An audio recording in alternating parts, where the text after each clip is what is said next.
বাড়িতে থই থই জল, রাতভর রাস্তায় এলাকাবাসী। গত কয়েকদিনের বর্ষায় জল যন্ত্রণায় যেন এতটুকুও রক্ষে নেই। বাড়ির আশেপাশে থই থই করছে জল। কখনো সাপ, বিচ্ছু থেকে বিষাক্ত পোকামাকড়ও উঠে আসছে ঘরে।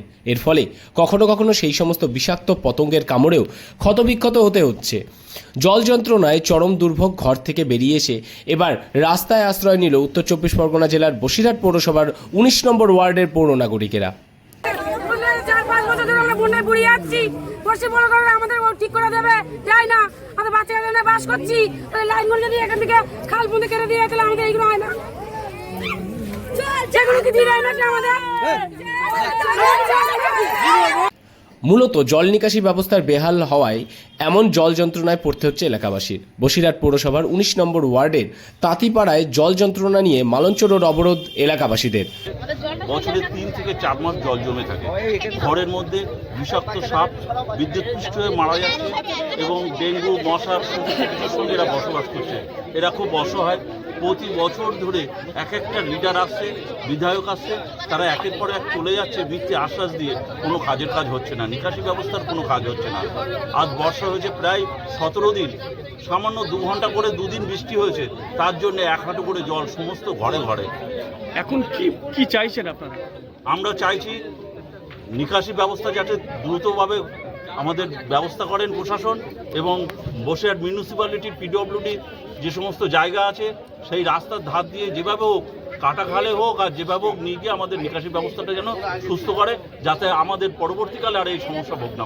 বর্ষার জল দীর্ঘদিন ধরে নিকাশি হচ্ছে না, ঘরের ভেতরে জল জমে রয়েছে, বাড়ি থেকে বাইরে বেরোতে পারছে না সাধারণ মানুষ। একটু বৃষ্টি হলেই জল জমে থাকে। জল নিকাশি ব্যবস্থা নিয়ে দীর্ঘদিন ভুগছে পৌরবাসী। কার্যত বাড়িতে থাকতে না পেরে এদিন রাতভর বসিরহাট মালঞ্চ রোডের উপর অবস্থান করেন এলাকাবাসীরা।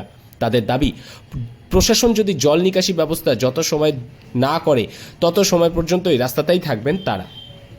বাস করার পরিস্থিতি নেই তো জল কি ঘরের মধ্যেই চলে না গেলে দেখবেন কি করে? আমরা মুখি বলি তার হবে না। তার কারণ জলটা জমছে কেন জ্বলছে সেটা ওই এদের দেখতে হবে। কাউন্সিলরকে জানিয়েছেন? কাউন্সিলর থাকে তো সঙ্গে, কিন্তু কোনো কিছু প্রতিবাদ হয় না। কোনোদিন করিনি। এই জলটা জমার কারণ কি ড্রেন নেই নাকি? হ্যাঁ, ড্রেনের ব্যবস্থা হ্যাঁ, খারাপ। ড্রেনের জন্য এই সমস্যাটা। কিন্তু ড্রেন থাকলে তো এই জলটা সরে যেত। হ্যাঁ, আমাদের আর এত করতে হতো না। একদিকে ঘরের ভেতর বিষাক্ত পোকামাকড়ের বাসা বাঁধছে, অন্যদিকে ওয়ার্ডবাসীরা বিভিন্ন রোগে আক্রান্ত হচ্ছে। জ্বর, সর্দি, কাশি তো লেগেই রয়েছে। তাই তাদের ধৈর্যের বাঁধ ভেঙে বাধ্য হয়েছে রাস্তা অবরোধ করে প্রতিবাদ জানাচ্ছে। রাতভর অবস্থান বিক্ষোভের পরও সকাল থেকেও অনড় বিক্ষোভকারীরা।